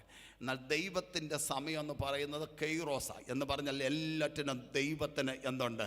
ഒരു തക്ക സമയമുണ്ട്. അതുകൊണ്ട് നമ്മൾ സഭാപ്രസംഗയുടെ പുസ്തകത്തിൽ പറയുന്നത് കല്ല് പെറുക്കി കൂട്ടാൻ ഒരു സമയം, ഹല്ലേലൂയ, അത് കളയാൻ ഒരു സമയം, എല്ലാറ്റിനും ഒരു സമയം അല്ലേ? ജനിക്കാൻ ഒരു സമയം, മരിക്കാൻ ഒരു സമയം, ഇതിനെല്ലാത്തിനും ഓരോന്നിനും ഓരോ സമയമുണ്ടെന്ന് പറയുന്നു. അത് പുതിയ നിയമത്തിലും ഉണ്ട് അല്ലേ? അതുകൊണ്ട് അവൻ തക്ക സമയത്ത് നമ്മെ ഉയർത്തേണ്ടുന്നതിന് ദൈവത്തിൻ്റെ ബലമുള്ള കൈക്കീഴിൽ എന്ത് ചെയ്യുക? താണിരിക്കുക. സ്തോത്രം. അപ്പോൾ ഈ ഭൂമിയിൽ നമ്മുടെ കാഴ്ചപ്പാടിൽ നമുക്കെല്ലാറ്റിനും ഒരു സമയമുണ്ട്. എന്നാൽ ദൈവത്തിന് തൻ്റെ പ്രവൃത്തി നമ്മുടെ ജീവിതത്തിൽ ചെയ്യാൻ ദൈവത്തിൻ്റെ പ്രത്യേക സമയമുണ്ട്. അതാ ഇവിടെ പറയുന്നത്. സ്തോത്രം. അതിനുള്ള കാലം, അതിനുള്ള സമയം എന്ത് ചെയ്തിരിക്കുന്നു? വന്നിരിക്കുന്നു. ദൈവത്തിൻ്റെ സമയമായാൽ നിശ്ചയമായിട്ടും അവൻ നമ്മുടെ ജീവിതത്തിൽ പ്രവർത്തിച്ചിരിക്കും. സ്തോത്രം. ദൈവത്തിൻ്റെ സമയത്ത് നിശ്ചയമായിട്ടും തൻ്റെ പ്രവർത്തികൾ നമ്മുടെ ജീവിതത്തിൽ ചെയ്യും. കാനാവിലെ കല്യാണ വീട്ടിൽ സംഭവിക്കുന്ന കാര്യം അറിയാലോ. മറിയ ചെന്ന് കർത്താവിനോട് പറയുമ്പോൾ, സ്ത്രീയെ, എൻ്റെ നാഴിക ഇതുവരെ എന്ത് ചെയ്തിട്ടില്ല? വന്നിട്ടില്ല. നാഴിക വന്നപ്പോൾ ഹല്ലേലൂയ, കൽപാത്രത്തിൽ വെള്ളം നിറയപ്പെട്ടു. വെള്ളം അവർ നിറച്ചു. നാഴിക വന്നപ്പോൾ കോരി വിരുന്നുവാഴിക്ക് കൊണ്ടു കൊടുത്തു. എപ്പോഴാ ഇത് വീഞ്ഞായതെന്ന് അറിയത്തില്ല. ഹല്ലേലൂയ. വിരുന്നുവാഴി രുചിച്ചു നോക്കിയപ്പോൾ അവൻ പറയുന്നു, ഹല്ലേലൂയ, ഇത്രയും ശ്രേഷ്ഠമായത് ഞാൻ ഇതുവരെ കണ്ടിട്ടില്ല. ഇന്ന് പകൽവേള കർത്താവിന്റെ നാഴിക വന്നാൽ ഒരത്ഭുതം നടക്കുമെന്ന് ഇന്ന് പകൽവേളയിൽ വിശ്വസിക്കുന്ന ദൈവത്തിന്റെ മക്കളെ ഓർത്ത് ദൈവത്തെ സ്തുതിക്കുന്നു, സ്തോത്രം ചെയ്യുന്നു. അവന്റെ നാഴികയിൽ അവൻ ചിലത് ചെയ്യും. ഇന്ന് പകൽവേളയിൽ എല്ലാ ദൈവമക്കളും പ്രാർത്ഥനയോടെ കർത്താവിന്റെ നാഴികയിൽ അവന്റെ സമയമാകുമ്പോൾ അവൻ നമുക്ക് വേണ്ടി ചിലത് ചെയ്യും. അത് എത്ര വലിയ നമ്മുടെ വിഷയമായാലും, ഒരിക്കലും പ്രതീക്ഷ നമ്മുടെ ജീവിതത്തിൽ ഇല്ലാത്ത വിഷയമാണെങ്കിലും ഇന്ന് പകൽവേളയിൽ വിശ്വസിക്കുക, കർത്താവിൻ്റെ സമയമാകുമ്പോൾ കർത്താവ് നമ്മുടെ ജീവിതത്തിൽ പ്രവർത്തിക്കാൻ തുടങ്ങും. സ്തോത്രം. അവൻ്റെ പ്രവൃത്തിയെ തടയാൻ ലോകത്തിലെ ഒരു ശക്തിക്കും കഴിയത്തില്ല. ഇന്നലകളിൽ ആർക്കെങ്കിലും വേണ്ടി പ്രവർത്തിച്ച ഒരു സമയത്ത് ഇന്ന് എൻ്റെ വിഷയത്തിൽ പ്രവർത്തിക്കണമെന്ന് നമ്മളാരും വിചാരിക്കരുത്. അല്ലേ? യായിറോസിൻ്റെ മകളെ മരിച്ച് അല്പം കഴിഞ്ഞപ്പോഴാണ് കർത്താവ് എന്ത് ചെയ്തത്? ഉയർപ്പിച്ചത്. നയീനിലെ വിധവയുടെ മകനെ കർത്താവ് ഉയർപ്പിച്ചത് സെമിത്തേരിയിലേക്ക് കൊണ്ടുപോകുന്ന ആ വഴിയാത്രയിൽ പട്ടണവാതുക്കൽ വെച്ചാണ് ആരെ ഉയർപ്പിച്ചത്? നയീനിലെ വിധവയുടെ മകനെ ഉയർപ്പിച്ചത്. എന്നാൽ കർത്താവ് ഏറ്റവും അധികം സ്നേഹിച്ച ഒരു കുടുംബമായിരുന്നു മാർത്തയുടെയും മറിയുടെയും ലാസറിൻ്റെയും കുടുംബം. ആ മാർത്തയുടെയും മറിയുടെയും സഹോദരനായ ലാസർ മരിച്ച 4 നാൾ കഴിഞ്ഞപ്പോൾ എൻ്റെ കർത്താവ് അവിടേക്ക് വരുവാനിടയായി തീർന്നു. ഇന്ന് പകൽവേളയിൽ എന്നെ കേൾക്കുന്ന ദൈവത്തിൻ്റെ മക്കളെ, അവൻ്റെ സമയത്ത് അവൻ അവിടെ വന്നപ്പോൾ അവിടെ ദൈവത്തിൻ്റെ പ്രവൃത്തി വെളിപ്പെടാനിടയായി തീർന്നെങ്കിൽ ഇന്നലകളിൽ ആർക്കെങ്കിലും വേണ്ടി ഒരു പ്രവർത്തിച്ച ഒരു സമയത്തല്ല നിന്റെ വിഷയത്തോളം ബന്ധത്തിൽ എൻ്റെ ദൈവം പ്രവർത്തിക്കുന്നത്.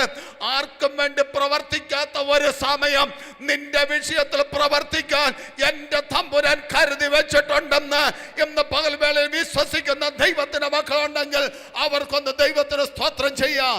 ഇന്നലകളിൽ അല്ലെങ്കിൽ നിന്റെ അയൽപക്കക്കാർക്ക് പ്രവർത്തിച്ചതുപോലെയല്ല, അതിനേക്കാൾ ശ്രേഷ്ഠവും അതിനേക്കാൾ മെച്ചവുമായ നിലയിൽ, അതിനേക്കാൾ മഹത്വം വരത്തക്ക നിലയിൽ, അതിനേക്കാൾ ദൈവത്തിന് പുകഴ്ച വരത്തക്ക നിലയിൽ എൻ്റെ ദൈവത്തിന്റെ ഒരു പ്രവൃത്തി നിന്റെ വിഷയത്തിൽ എൻ്റെ ദൈവം കരുതി വെച്ചിട്ടുണ്ടെന്ന്. ഹല്ലേലൂയ. എത്ര പേർക്ക് വിശ്വസിക്കാൻ കഴിയും? വിശ്വസിക്കുന്ന എൻ്റെ മക്കൾക്ക് വേണ്ടി ഇന്ന് പകൽ വേളയിൽ ദൈവത്തിൻ്റെ സമയത്ത് തമ്പുരാൻ കാര്യങ്ങൾ ചെയ്യുമെന്ന് ഓരോ ദൈവത്തിൻ്റെ മക്കളും ഈ ദൂത് ഏറ്റെടുത്ത് ഒന്ന് ദൈവത്തെ സ്തുതിച്ച ദൈവമേ, എൻ്റെ വിഷയത്തിൽ പ്രവർത്തിക്കാൻ, എൻ്റെ വിഷയത്തിൽ പ്രവർത്തിക്കാൻ എൻ്റെ ദൈവത്തിനൊരു സമയമുണ്ട്. ഹല്ലേലൂയ. ആ സമയം വരുമ്പോൾ അവനത് ചെയ്തിരിക്കും. ആ സമയം വരുമ്പോൾ അവനത് എന്ത് ചെയ്തിരിക്കും. ഇവിടെ ഈ തിരുവചന ഭാഗത്ത് ഏറ്റവും പ്രധാന ചിന്തയിലേക്ക് ഞാൻ വരട്ടെ. ആ ദൈവത്തിൻ്റെ സമയത്തിനകത്ത് നിശ്ചയമായിട്ട് ഒരു ദൈവത്തിൻ്റെ പ്രവൃത്തി എന്ത് ചെയ്യും? വെളിപ്പെടും. ഇവിടെ നിന്റെ ദാസന്മാർക്ക് അവിടെ കല്ലുകളോട് താല്പര്യവും അവരുടെ പൂഴിയോടെ എപ്പോഴാ? ദൈവത്തിൻ്റെ സമയം വരുമ്പോൾ. ഇസ്രായേൽ മക്കളുടെ പ്രവാസ ജീവിതം അല്ലെങ്കിൽ അവരുടെ കാപ്റ്റിവിറ്റി നമ്മൾ പ്രധാനമായിട്ട് ചിന്തിച്ചാൽ ഒത്തിരി കാപ്റ്റിവിറ്റി അവർക്കുണ്ട്. എങ്കിലും പ്രധാനപ്പെട്ട 3 കാപ്റ്റിവിറ്റിയാണ് എന്ന് പറഞ്ഞാൽ പ്രധാനപ്പെട്ട 3 പ്രവാസമാണ് ഇസ്രായേൽ മക്കൾക്ക് അനുഭവിക്കേണ്ടി വന്നത്. അതിൽ ഏറ്റവും പ്രധാനപ്പെട്ടത് മിസ്രയീമ്യ അടിമത്തമായിരുന്നു. സ്തോത്രം. 2 ബാബിലോണ്യ അടിമത്തം. 3 ഗ്ലോബൽ കാപ്റ്റിവിറ്റി എന്ന് പറഞ്ഞാൽ ഒന്നാമത്തത് ഈ മിസ്രയീമ്യ പ്രവാസം 430 വർഷമായിരുന്നു. ബാബിലോൺ പ്രവാസം 70 വർഷമായിരുന്നു. എന്നാൽ ഗ്ലോബൽ കാപ്റ്റിവിറ്റി എന്ന് പറയുന്നത് AD 70 ആരംഭിച്ച് 1948 വരെ നീണ്ട, ഇപ്പോഴും അതിൻ്റെ ഒരു അലയൊലികൾ ഉണ്ട്. സ്തോത്രം. നീണ്ട ഒരു വലിയ ക്യാപ്റ്റിവിറ്റിയാണ്. ഈ അനുഭവത്തിൽ ഈ പ്രവാസമെല്ലാം പൊളിച്ചു മാറ്റാനായിട്ട് ദൈവം വെച്ച സമയത്ത് ദൈവം ചിലരെ എന്ത് ചെയ്തിട്ടുണ്ട്? എഴുന്നേൽപ്പിച്ചിട്ടുണ്ട്. എല്ലാവരും പ്രാർത്ഥനയോടെ. ഈ 430 വർഷത്തെ മിസ്രയീമ്യ പ്രവാസം മാറ്റാനായിട്ട് ദൈവം കരുതി വെച്ച വ്യക്തിയാണ് ആര്? മോശ. ആ മോശയെ എബ്രായരുടെ ഇടയിലാണ് ജനിച്ചതെങ്കിൽ തന്നെയും അവൻ വളർന്നത് എവിടെയാണ്? ഫറവോന്റെ കൊട്ടാരത്തിലാണ് അവൻ എന്ത് ചെയ്തത്? വളരുവാനിടയായി. ഫറവോന്റെ കൊട്ടാരത്തിന്റെ പ്രത്യേകത എന്ന് പറയുന്നത് ലോക ചരിത്രത്തിൽ ആദ്യമായിട്ട് ഈ ഗോൾഡ് ഖനനം ചെയ്തത് ആരാ? മിസ്രയീമ്യരാണ്. ആദ്യമായിട്ട് ലോക ചരിത്രത്തിൽ സ്വർണം ഖനനം എടുത്തത് ആരാണ്? മിസ്രയീമ്യരാണ്. അത് നമ്മൾ നെറ്റ് തപ്പിയാൽ കിട്ടും. സൊസീമോസ് എന്ന് പറയുന്ന ഒരു ആൽക്കമിസ്റ്റ്, അദ്ദേഹമാണ് ആദ്യമായിട്ട് ഈ ഗോൾഡ് ഖനനം ചെയ്തത്. ആൽക്കമിസ്റ്റ് എന്ന് പറഞ്ഞാൽ എന്തുവാ? ഈ രാസവാദ ശാസ്ത്രജ്ഞൻ. അപ്പോൾ അങ്ങനെയുള്ള സൊസീമോസ് എന്ന് പറയുന്ന ഒരു ശാസ്ത്രജ്ഞനാണ് BC 2450 ഗോൾഡ് ആദ്യമായിട്ട് എന്ത് ചെയ്തത്? ഖനനം ചെയ്തത്. അത് മിസ്രയീമിൽ ആണ് ഗോൾഡ് ആദ്യമായിട്ട് എന്ത് ചെയ്തത്? ഖനനം ചെയ്തത്. അപ്പോൾ അത് മൈൻ ചെയ്ത് എടുക്കാൻ ഈ സൊസീമോസ് ആണ് ഏറ്റവും, അദ്ദേഹം ഒരു ആൽക്കമിസ്റ്റ് ആയതുകൊണ്ട് അദ്ദേഹമാണ് അതിന് മുൻകൈ എടുത്ത പ്രവർത്തി. അതുകൊണ്ട് മിസ്രയീമ്യ കൊട്ടാരത്തിൽ പ്രത്യേകിച്ച് ഫറവോന്റെ കൊട്ടാരത്തിൽ സ്വർണത്തിൻ്റെ അനുഭവങ്ങൾ ധാരാളമുണ്ടായിരുന്നു. അവരുടെ ഭണ്ഡാരങ്ങൾ മുഴുവനും എന്തായിരുന്നു? സ്വർണം കൊണ്ട് നിറയപ്പെട്ടിരുന്നു. സ്തോത്രം. ആ ഭണ്ഡാരങ്ങൾ മുഴുവനും സ്വർണങ്ങൾ കൊണ്ട് നിറയപ്പെട്ട മിസ്രയീമ്യ ഭണ്ഡാരം അത് ലോകത്തിലെ ഏറ്റവും സമ്പന്നമായ അനുഭവമായിരുന്നു ആ കാലഘട്ടത്തിൽ എന്ന് പറയുന്നത്. അങ്ങനെയുള്ള എവിടെ നോക്കിയാലും സ്വർണങ്ങൾ കൊണ്ട് നിറഞ്ഞിരിക്കുന്ന ഒരു കൊട്ടാരത്തിലാണ് ആര് വളർന്നത്? എല്ലാവരും പ്രാർത്ഥനയോടെ. ആര് വളർന്നത്? മോശ വളരാനിടയായി തീർന്നത്. അതുകൊണ്ട് എന്നാൽ ആ കൊട്ടാരത്തിൽ എല്ലാം ഈ സ്വർണമൊക്കെ കണ്ട് ഇങ്ങനെ വളർന്ന മോശ, എബ്രായ ലേഖനത്തിൽ നാം വായിക്കുന്നു, മിസ്രയീമിലെ സകല നിക്ഷേപങ്ങളെക്കാളും ദൈവജനത്തോടുകൂടെ കഷ്ടം സഹിക്കുന്നത് ആര് തിരഞ്ഞെടുത്തു? മോശ തിരഞ്ഞെടുക്കാനിടയായി തീർന്നു. ഇന്ന് പകൽവേളയിൽ പ്രിയമുള്ള ദൈവത്തിന്റെ മക്കളെ, മിസ്രയീമിൽ ആ മോശ ആ കൊട്ടാരത്തിൽ വസിച്ചിരുന്നെങ്കിൽ, ഫറവോന്റെ പുത്രിയുടെ മകനായിട്ട് കൊട്ടാരത്തിൽ വസിച്ചിരുന്നെങ്കിൽ നിശ്ചയമായിട്ടും ഹല്ലേലൂയ സ്വർണം കൊണ്ട് നിറയപ്പെട്ട ഒരു പിരമിഡിനകത്ത് ആർക്ക് നിൽക്കാമായിരുന്നു? ആർക്ക് അവന്റെ ശവകുടീരം കാണപ്പെടാമായിരുന്നു? മോശയുടെ ശവകുടീരം കാണപ്പെടാമായിരുന്നു. എന്നാൽ അതിൻ്റെ നടുവിൽ നിന്ന്, അതെല്ലാം കണ്ട് വളർന്ന അതിൻ്റെ നടുവിൽ നിന്ന് ദൈവം തൻ്റെ ദാസനായ മോശയെ ആ കൊട്ടാരത്തിനകത്ത് പുറത്ത് കൊണ്ടുവരുവാനിടയായി തീർന്നു. എന്തിനു വേണ്ടി? ദൈവത്തിൻ്റെ ജനത്തിൻ്റെ രക്ഷയ്ക്ക് വേണ്ടി ദൈവം പുറത്ത് കൊണ്ടുവരുവാനിടയായി തീർന്നു. ആ മോശയ്ക്ക് മുൾപ്പടർപ്പിൽ ദൈവം തമ്പുരാൻ പ്രത്യക്ഷനായിട്ട് ഇസ്രായേൽ മക്കളുടെ മിസ്രയീമ്യ പ്രവാസം അവസാനിപ്പിക്കത്തക്ക നിലയിൽ ദൈവം തമ്പുരാൻ ഉപയോഗിച്ചു. എന്നാൽ അവർ പോകുന്ന പോക്കിൽ ഒരു കാര്യം ഞാൻ ദൈവമക്കളോട് പറയാം. പോകുന്ന പോക്കിൽ ഹല്ലേലൂയ മിസ്രയീമിൽ സ്വർണത്തിൻ്റെയും അതുപോലെ സ്വർണ്ണക്കട്ടികളുടെ ഒക്കെ നിറവുണ്ടായിരുന്ന അനുഭവത്തിൽ ദൈവം പണ്ട് അബ്രഹാമിനോട് പറഞ്ഞ ഒരു വാഗ്ദത്തമുണ്ട്. അവർ ബഹുസമ്പത്തോടുകൂടെ എന്ത് ചെയ്യും?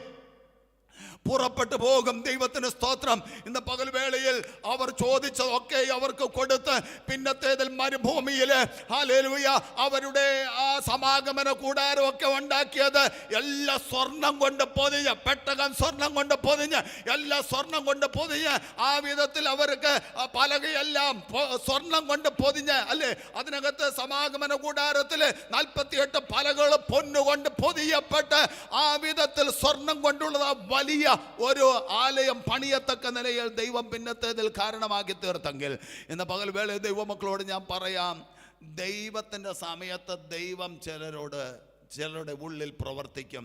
ദൈവത്തിന് കരുണ തോന്നിയാൽ ഇന്ന് പകൽവേളയിൽ നമ്മുടെ ആ ദൈവത്തിൻ്റെ സ്നേഹത്തിൻ്റെ ദൈവത്തിൻ്റെ കൃപയുടെ പ്രദർശനത്തിനകത്ത് ദൈവം കൃപ തോന്നുമ്പോൾ ചിലർക്ക് അതിൻ്റെ കല്ലിനോട് പൂഴിയോട് അലിവ് തോന്നും. ഇത് ബാബേൽ പ്രവാസത്തെക്കുറിച്ച് പറയുക. എങ്കിലും ഈ 3 കാര്യങ്ങൾ വേഗത്തിലൊന്ന് പറയേണ്ടതുള്ളത് കൊണ്ട് മിസ്രയീം പ്രവാസത്തിലെ കാര്യം ഞാൻ ഇവിടെ ഓർപ്പിച്ചു എന്ന്. രണ്ടാമത് ബാബേൽ പ്രവാസത്തിൽ കഴിഞ്ഞതായ ഇസ്രായേൽ മക്കളുടെ രക്ഷയ്ക്ക് വേണ്ടി രാജകൊട്ടാരത്തിൽ കഴിഞ്ഞതായ ഒരു നെഹമ്യാവിനെ, രാജകൊട്ടാരത്തിലെ പാനപാത്രവാഹകനായ നെഹമ്യാവിനെ യെരൂശലേമിന്റെ മതിൽ പണിയുവാനും ഹല്ലേലൂയ പിന്നത്തേതിൽ സെരുബ്ബാബേലിനെ ആലയം പണിയുവാനും യോശുവയെയും ഒക്കെ തമ്പുരാൻ തെരഞ്ഞെടുത്ത് ആലയത്തിന്റെ പണിക്ക് വേണ്ടി അവരുടെ മടങ്ങി വരവിന് വേണ്ടി ബാബേൽ പ്രവാസത്തിൽ നിന്ന് മടങ്ങി വരവിന് വേണ്ടി തമ്പുരാൻ ഉപയോഗിച്ചെങ്കിൽ ദൈവത്തിൻ്റെ സമയമാകുമ്പോൾ ദൈവം നിന്റെ വിഷയത്തിൽ ചിലരെ എഴുന്നേൽപ്പിക്കും. സ്തോത്രം, സ്തോത്രം, സ്തോത്രം. AD 70 ലോകത്തിന്റെ വിവിധ രാജ്യങ്ങളിലേക്ക്, പ്രത്യേകിച്ച് യൂറോപ്യൻ രാജ്യങ്ങളിലൊക്കെ ഹല്ലേലൂയ ചിതറിപ്പോയ ഒരു കൂട്ടരാകുന്നു ഈ യഹൂദന്മാർ അല്ലെങ്കിൽ ഇസ്രായേൽ മക്കൾ എന്ന് പറയുന്നത്. AD 70 ആ സംഭവം നമുക്കെല്ലാവർക്കും അറിയാം. അങ്ങനെ ലോകത്തിന്റെ വിവിധ രാജ്യങ്ങളിലേക്ക് ചിതറിപ്പോകുവാൻ ഇടയായി തീർന്നു. എന്നാൽ ആ ചിതറിപ്പോയ അനുഭവത്തിൽ നിന്ന് യൂറോപ്പിൽ വെച്ചാണ് ഈ യഹൂദന്മാർക്ക് ഏറ്റവും അധികം എന്തുണ്ടായത്? പീഡകൾ ഉണ്ടാകാനിടയായി. യഹൂദന്മാർക്ക് ഏറ്റവും അധികം പീഡകൾ ഉണ്ടായത് യൂറോപ്പിൽ വെച്ചാണ്. ആ യൂറോപ്പിൽ വെച്ച് അവർക്ക് ഏറ്റവും അധികം പീഡ ഉണ്ടായപ്പോൾ ഈ സ്തോത്രം അവരുടെ രക്ഷയ്ക്ക് കാരണമായി തീർന്നത് തിയോഡർ ഹെർസി എന്ന് പറയുന്ന ആ ഒരു വ്യക്തിയാണ് ദൈവം ഉപയോഗിപ്പാൻ. അദ്ദേഹം ഒരു യഹൂദനായിരുന്നു. അദ്ദേഹം ഒരിക്കൽ ഒരു ജേർണലിസ്റ്റും അതുപോലെ ഒരു ലോയറുമാണ്. ഈ തിയോഡർ ഹെർസി എന്ന് പറയുന്ന ഈ മനുഷ്യൻ, അദ്ദേഹം ഒരു യഹൂദനായിരുന്നു. പക്ഷേ യഹൂദന്മാരോട് ഒരു സ്നേഹവും ഇല്ലാത്ത യഹൂദ മതത്തോടോ യഹൂദന്മാരോടോ ഒരു സ്നേഹവും ഇല്ലാത്ത ഒരു യഹൂദനായിരുന്നു. പക്ഷെ ഒരിക്കൽ ഒരു യൂറോപ്യൻ, ഒരു വെള്ളക്കാരൻ പറഞ്ഞ വാക്ക് അദ്ദേഹത്തിൻ്റെ കാതുകളിൽ കേട്ടു. ഒറ്റ യഹൂദനും ഭൂമിയുടെ മുഖത്ത് ശേഷിക്കാതെ വണ്ണം യഹൂദന്മാരെ മുഴുവനും ഭൂമിയുടെ മുഖത്ത് നിന്ന് തുടച്ചു മാറ്റുമെന്ന ഒരു വെള്ളക്കാരൻ പറഞ്ഞ ഒറ്റ ഒരു വാചകം അദ്ദേഹത്തിൻ്റെ ചെവിയിൽ അദ്ദേഹം കേട്ടപ്പോൾ അദ്ദേഹത്തിൻ്റെ ഉള്ളിൽ ദൈവം ഇടപെട്ടു. നീ ഈ ജനത്തിൻ്റെ രക്ഷയ്ക്ക് വേണ്ടി പ്രവർത്തിക്കണം. അങ്ങനെയാണ് തിയോഡർ ഹെസി 1897 ഈ സയോണിസ്റ്റ് മൂവ്മെന്റ് എന്ന് പറയുന്ന മൂവ്മെന്റ് ഉണ്ടാക്കാൻ. ആ സയോണിസ്റ്റ് മൂവ്മെന്റിൽ വഴിയാണ് ലോകമെമ്പാട് ചെതറിപ്പോയ യഹൂദന്മാർ പിന്നത്തേതിൽ ഇസ്രായേലിലേക്ക്, അവർ യെരുശലേമിലേക്ക് വരാൻ കാരണമായി തീർന്നത്. അങ്ങനെ 1948 അവരുടെ രാജ്യം അവർക്ക് വീണ്ടും സ്ഥാപിപ്പാൻ ഇടയായി തീർന്നു. ഇന്ന് പകലിൽ എന്നെ കേൾക്കുന്ന ദൈവത്തിൻ്റെ മക്കളെ, ഞാൻ ഇതൊക്കെ പറഞ്ഞത് എന്തിനെന്ന് ചോദിച്ചാൽ, ദൈവത്തിൻ്റെ സമയമാകുമ്പോൾ ചില സാധ്യതകൾ വെളിപ്പെടും. ഞാൻ ഈ ചരിത്ര സംഭവങ്ങളൊക്കെ എടുത്ത് ഹല്ലേലൂയ പറയുന്നത്, ദൈവത്തിൻ്റെ സമയമാകുമ്പോൾ സാധ്യതകൾ വെളിപ്പെടും. അതിനുവേണ്ടി തമ്പുരാൻ ചിലരെ എഴുന്നേൽപ്പിക്കും. ഹല്ലേലൂയ. ഒരു മോശയെ മിസ്രയീമി അടിമത്തത്തിൽ നിന്ന് രക്ഷിക്കാൻ എൻ്റെ ദൈവം ഉപയോഗിച്ചെങ്കിൽ, ഒരു ഹന്നഗമ്യാവിനെയും ഒരു സെരുബാബേലിനെയും ബാബേൽ പ്രവാസത്തിൽ നിന്ന് രക്ഷിപ്പാൻ, അതിൻ്റെ പിന്നിൽ പ്രവർത്തിക്കാൻ ഒരു പാസി രാജാവായി കോരേശിനെയൊക്കെ ദൈവം ഉപയോഗിച്ചെങ്കിൽ, ദൈവത്തിൻ്റെ സമയമാകുമ്പോൾ എന്ന പകൽവേള നിന്റെ രക്ഷയ്ക്ക് വേണ്ടി ചിലരെ തമ്പുരാൻ എഴുന്നേൽപ്പിക്കും. ഗ്ലോബൽ പ്രവാസത്തിൽ നിന്ന് ഒരു വിടുതലിന് വേണ്ടി തിയോഡർ ഹെസിയെ എൻ്റെ ദൈവം ഉപയോഗിച്ചെങ്കിൽ, ഇന്ന് പകൽവേളയിൽ ദൈവത്തിൻ്റെ സമയമാകുമ്പോൾ, ദൈവ കൃപ തോന്നിയാൽ, ആ കൃപ തോന്നുമ്പോൾ ഒരു കാലം നിനക്ക് വേണ്ടി വെക്കും, ഒരു സമയം നിനക്ക് വേണ്ടി വെക്കും.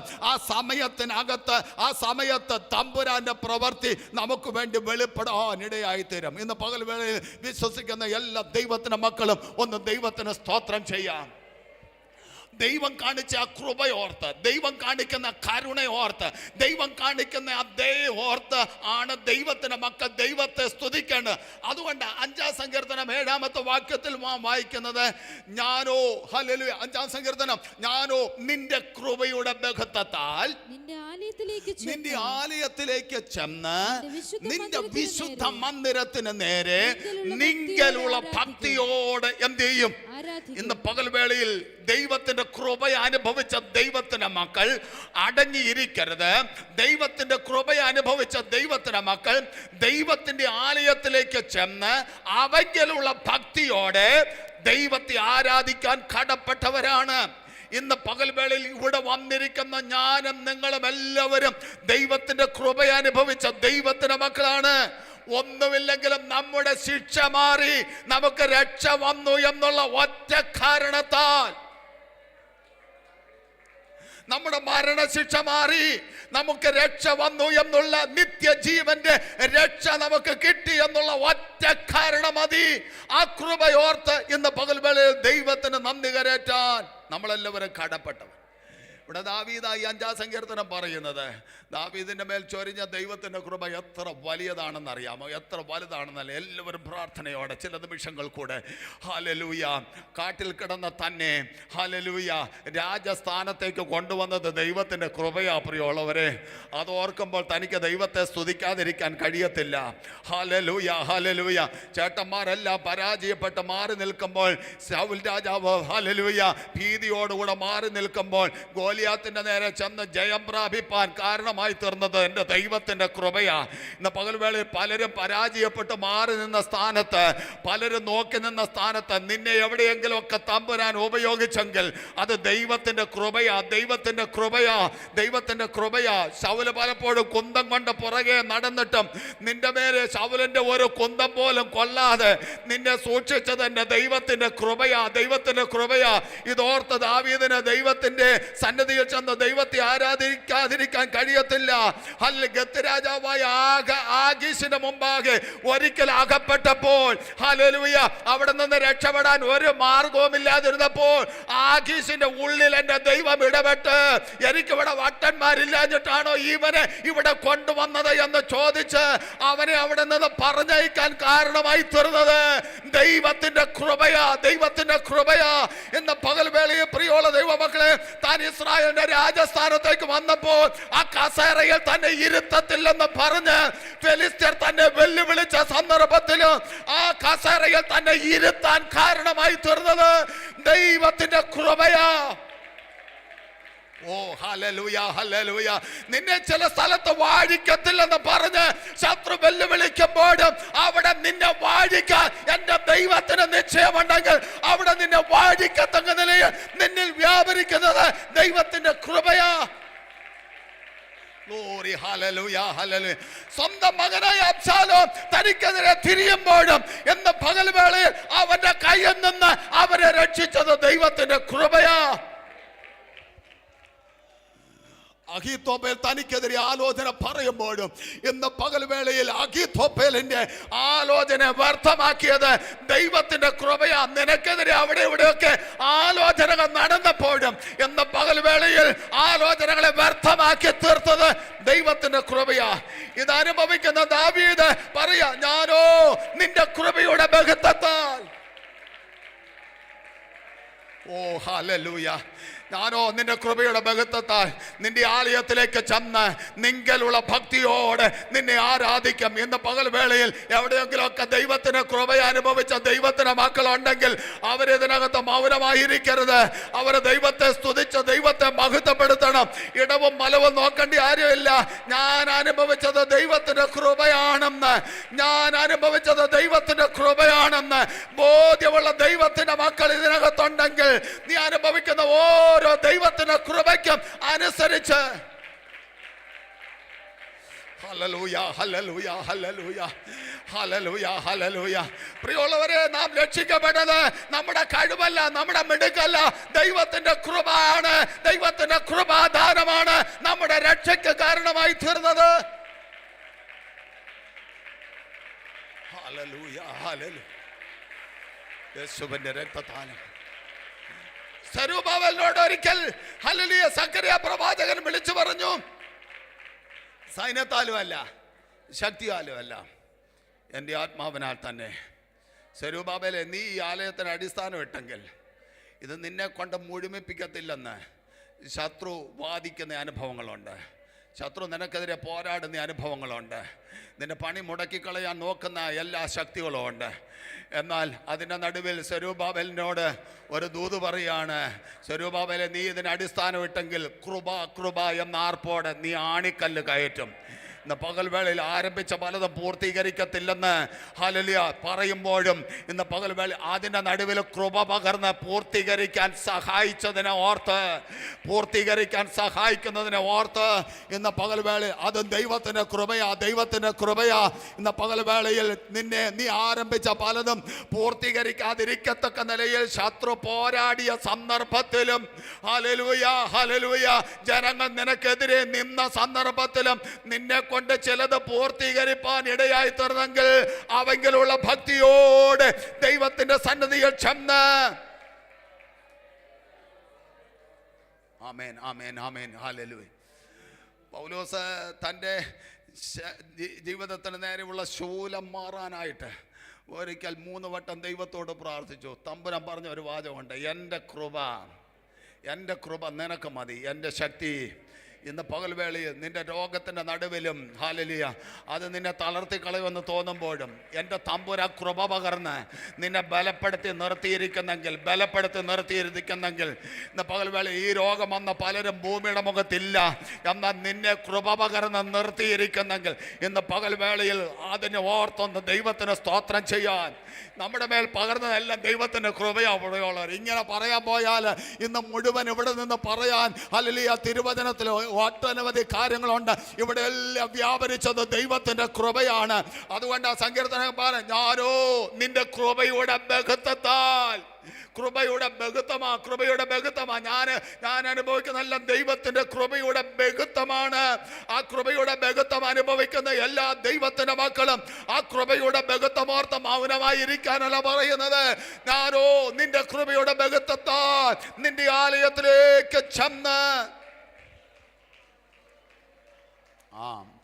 എല്ലാ ദൈവമക്കളും ഹല്ലേലൂയ എഴുന്നേറ്റ് നിൽക്കാൻ ഹല്ലേലൂയ കഴിയുന്ന പ്രിയപ്പെട്ടവരെല്ലാവരും എഴുന്നേറ്റ് നിന്ന് ആ കൃപയുടെ ബഹുത്വം ഓർത്തൊന്ന് ദൈവത്തെ സ്തുതിക്കാൻ ഇന്ന് പകൽ വേളയിൽ തയ്യാറാകട്ടെ. പിന്നെയും എൻ്റെ തമ്പുരാൻ നിന്റെ വിഷയത്തിൽ തമ്പുരാൻ്റെ കൃപ പകരുമെന്ന് ആ കൃപയുടെ ബഹുത്വം ഓർത്ത് ദൈവത്തെ സ്തുതിക്കുന്ന തൻ്റെ ജനത്തിന് വേണ്ടി പിന്നെയും അധികം കൃപ പകർന്ന് അവൻ നിന്നെ സഹായിക്കുമെന്ന് എല്ലാ ദൈവമക്കളും അല്പനിമിഷം കരകളെ അടിച്ച് ആത്മാവിൽ ദൈവത്തിന് സ്തോത്രം ചെയ്ത് ദൈവത്തെ മഹത്വപ്പെടുത്താം. കൃപയുടെ ബഹുത്വം അനുഭവിക്കുന്ന എല്ലാ ദൈവത്തിന്റെ മക്കളും ഹല്ലേലൂയ ഹല്ലേലൂയ. ദൈവത്തിന്റെ കരുണയുടെ ഒരു പ്രദർശനമുണ്ട്, ദൈവത്തിന്റെ കൃപയുടെ ഒരു പ്രദർശനമുണ്ട്. ദൈവത്തിന്റെ കരുണയുടെയും ദൈവത്തിന്റെ കൃപയുടെയും പ്രദർശനകത്ത് അതിനൊരു സമയമുണ്ട്. ആ സമയത്ത് നിന്റെ വിടുതൽ നടന്നിരിക്കും, ആ സമയത്ത് നിന്റെ സൗഖ്യം നടന്നിരിക്കും, ആ സമയത്ത് ദൈവത്തിന്റെ പ്രവൃത്തി നിനക്ക് വേണ്ടി വെളിപ്പെടും. ആ സമയത്ത് ദൈവം നിനക്ക് വേണ്ടി ചിലരെ എഴുന്നേൽപ്പിക്കും. ആ എഴുന്നേൽപ്പിച്ച അനുഭവത്തെ ആർക്കും തടയാൻ ഇവിടെയോ ദൈവത്തിന്റെ കൃപ വ്യാപരിക്കുന്നത്.